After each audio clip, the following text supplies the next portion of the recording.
ಎಲ್ಲರಿಗೂ ನಮಸ್ಕಾರ. Welcome back to my channel. ಇವತ್ತು ಒಂದು ಕೆಂಪು ಚಟ್ನಿ ಮಾಡ್ಕೊಳ್ತಾ ಇದ್ದೀನಿ. ಇದು ರೊಟ್ಟಿ ಜೊತೆಗೆ ಬೆಣ್ಣೆ ಹಾಕ್ಕೊಂಡು ತಿಂದರೆ ತುಂಬ ಚೆನ್ನಾಗಿರುತ್ತೆ. ಇಲ್ಲ ಮಸಾಲೆ ದೋಸೆಗೆ ಮೇಲ್ಗಡೆ ಸೌರ್ಕೊಂಡು ತಿನ್ನೋ ಪಲ್ಯ ಇಟ್ಕೊಳ್ಳೋಕ್ಕೆ ಮಸಾಲೆ ದೋಸೆಗೆ ಮಾಡ್ಕೊಳ್ತೀವಲ್ಲ ಕೆಂಪು ಚಟ್ನಿ, ಆ ಥರ ಕೂಡ ಇದನ್ನು ಯೂಸ್ ಮಾಡ್ಬೋದು. ಅದಕ್ಕೆ ನೋಡಿ ಒಂದು 15-20 ಒಣಮೆಣಸಿನ್ಕಾಯಿ ತೊಗೊಂಡಿದ್ದೀನಿ. ಬ್ಯಾಡಗಿ ಮೆಣಸಿನ್ಕಾಯಿ ಪ್ಲಸ್ ಗುಂಟೂರು ಮೆಣಸಿನ್ಕಾಯಿ 2 ತೊಗೊಂಡಿದ್ದೀನಿ. ಉಪ್ಪು, ಒಂದು ಅರ್ಧ ಈರುಳ್ಳಿ, ಒಂಚೂರು ಹುಣಸೆಹಣ್ಣು, 1-2 ಸ್ಪೂನ್ ಹುರ್ಗಡ್ಲೆ, ಜೀರಿಗೆ ಮತ್ತು ಒಂದು 7-8 ಬೆಳ್ಳುಳ್ಳಿ ಇಲ್ಕು, ಒಂದೇ ಒಂದು ಖರ್ಜೂರ ಹಾಕ್ಕೊಂಡಿದ್ದೀನಿ. ಅದಲ್ಲಿ ಇಡೋದು ಮರ್ತ್ಬಿಟ್ಟಿದ್ದೀನಿ, ಆಮೇಲೆ ತೋರಿಸ್ತೀನಿ. ಈಗ ಫಸ್ಟು ಒಣಮೆಣಸಿನ್ಕಾಯಿನ ಸ್ವಲ್ಪ ಚೆನ್ನಾಗಿ ತೊಳ್ಕೊಂಡು ಬಿಸಿನೀರಲ್ಲಿ ಒಂದು 10 ನಿಮಿಷ ನೆನೆ ಹಾಕೋಣ. ಅದು ಸ್ವಲ್ಪ ನೆನಿಬೇಕು, ಬಿಸಿನೀರಲ್ಲಿ ನೆನಿಬೇಕದು.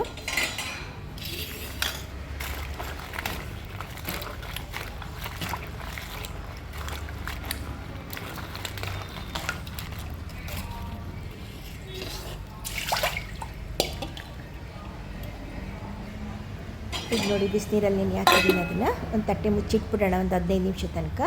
ಈ ಖರ್ಜೂರ ನೋಡಿ, ಇದು ಹಸಿ ಖರ್ಜೂರ, ಇದನ್ನು ಕೂಡ ಹಾಕ್ಕೊಳ್ತೀನಿ. ಒಂದು ಸ್ವಲ್ಪ ಸ್ವೀಟ್ನೆಸ್ ಕೊಡುತ್ತೆ ಖಾರಕ್ಕೆ. ಅದು ಆಗೋ ತನಕ ಒಣಮೆಣಸಿನ್ಕಾಯಿ ನೆನೆಯೋ ತನಕ ಈಗ ಒಂದು ಅರ್ಧ ಈರುಳ್ಳಿ ಇಟ್ಕೊಂಡಿದ್ವಲ್ಲ, ಅದನ್ನು ಸ್ವಲ್ಪ ಎಣ್ಣೆ ಹಾಕಿ ಚೆನ್ನಾಗಿ ಹುರ್ಕೊಳ್ಳೋಣ. ಕೆಂಪುಗೆ ಹುರ್ಕೊಳ್ಳೋಣ ಅದನ್ನು. ಈ ಈರುಳ್ಳಿ ಹಾಕಿದ್ರೆ ಟೇಸ್ಟು ಸ್ವಲ್ಪ ಎನ್ಹಾನ್ಸ್ ಆಗುತ್ತೆ. ಈ ಹುರಿದು ಹಾಕಿದ್ರೆ ಒಂದು ಸ್ವಲ್ಪ ದಿನ ಇಟ್ಕೊಳ್ಬೋದು. ಇದನ್ನು ಹಸಿನೂ ಕೂಡ ಹಾಕ್ತಾರೆ. ಇದು ಇಟ್ಕೋಬೇಕು ಅಂತ ಅನ್ಸಿದ್ರೆ ಒಂದು ವಾರ ಇಟ್ಕೊಳ್ಬೇಕು ಅಂತ ಅನ್ಸಿದ್ರೆ ಹುರಿದು ಹಾಕಿದ್ರೆ ಒಳ್ಳೆಯದಿದು. ಮತ್ತು ಸ್ವಲ್ಪ ಎಣ್ಣೆ ಜಾಸ್ತಿನೇ ಹಾಕ್ಕೊಳ್ಳಿ. ಎಣ್ಣೆ ಸ್ವಲ್ಪ ನಮಗೆ ಕೆಡ್ದಂಗೆ ಸ್ವಲ್ಪ ದಿನ ಇಟ್ಕೊಳ್ಳೋಕ್ಕೆ ಹೆಲ್ಪ್ ಮಾಡುತ್ತೆ ಇದು. ಅದಕ್ಕೇ ಬೆಳ್ಳುಳ್ಳಿ ಹಾಕ್ಕೊಂಡಿದ್ದೀನಿ. ಅದೊಂಚೂರು ಕೆಂಪಗೆ ಹುರ್ಕೊಳ್ಳೋಣ. ಹಾಗೆ ಜೀರಿಗೆ ಹಾಕ್ಕೊಂಬಿಡೋಣ.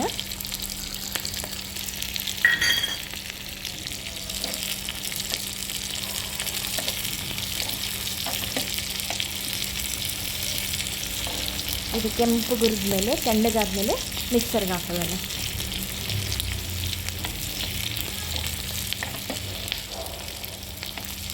ನೋಡಿ ಈಗ ಆಯ್ತಾ ಬಂತು. ಈಗ ಮಿಕ್ಸರ್ ಬೌಲ್ಗೆ ನಾನು ಹುರ್ಗಡ್ಲೆ, ಹುಣಸೆಹಣ್ಣು, ಉಪ್ಪು, ಖರ್ಜೂರ ಅಷ್ಟನ್ನು ಹಾಕ್ಕೊಂಡು ಒಂದು ಸಲ ಡ್ರೈ ರನ್ ಮಾಡ್ಕೊಂಬರ್ತೀನಿ.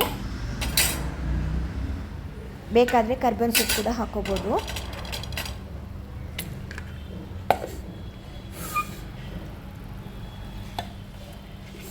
ಅಷ್ಟರೊಳಗೆ ನೋಡಿ ಇವಾಗ ಮೆಣಸಿನ್ಕಾಯಿ ಕೂಡ ನೆಂದಿದೆ. ಆಯಿತು ನೋಡಿ, ಇದು ಪೌಡ್ರ್ ಆಯಿತು. ಈಗ ಇದಕ್ಕೆ ಉಳಿದ ಸಾಮಗ್ರಿ ಎಲ್ಲ ಹಾಕ್ಕೊಂಡು ನೈಸಾಗಿ ಪೇಸ್ಟ್ ಮಾಡ್ಕೊಂಬಿಡೋಣ. ಈರುಳ್ಳಿ, ಬೆಳ್ಳುಳ್ಳಿ, ಜೀರಿಗೆ,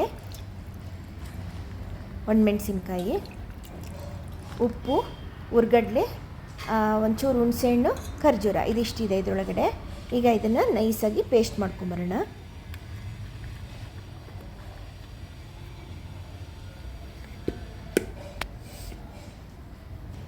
ನೋಡಿ ರೆಡಿ ಆಯಿತು. ಇದು ಮಸಾಲೆ ದೋಸೆಗೆ ಸೌರ್ಕೊಳ್ಳುವಂಥ ಕೆಂಪು ಚಟ್ನಿನೂ ಆಯಿತು. ಇಲ್ಲ ರೊಟ್ಟಿ ಜೊತೆಗೆ ಬೆಣ್ಣೆ ಹಾಕ್ಕೊಂಡು ಖಾರ ಹಾಕ್ಕೊಂಡು ತಿಂತಾಯಿದ್ರೆ ತುಂಬ ಚೆನ್ನಾಗಿರುತ್ತೆ. ಇದೊಂದು ವಾರ 15 ದಿನ ಇಟ್ಕೊಳ್ಬೋದು. ಫ್ರಿಜ್ಜಲ್ಲಿ ಇಟ್ಟರೆ 15 ದಿನ, ಹೊರಗಡೆನೂ ಇಟ್ಕೊಳ್ಬೋದು, ಏನು ತೊಂದರೆ ಇಲ್ಲ. ಬಟ್ ಇದು ಫ್ರಿಜ್ಜಲ್ಲಿ ಇಟ್ಟರೆ ಒಳ್ಳೆಯದು. ನೀವು ಟ್ರೈ ಮಾಡಿ, ಓಕೆನಾ? Thank you.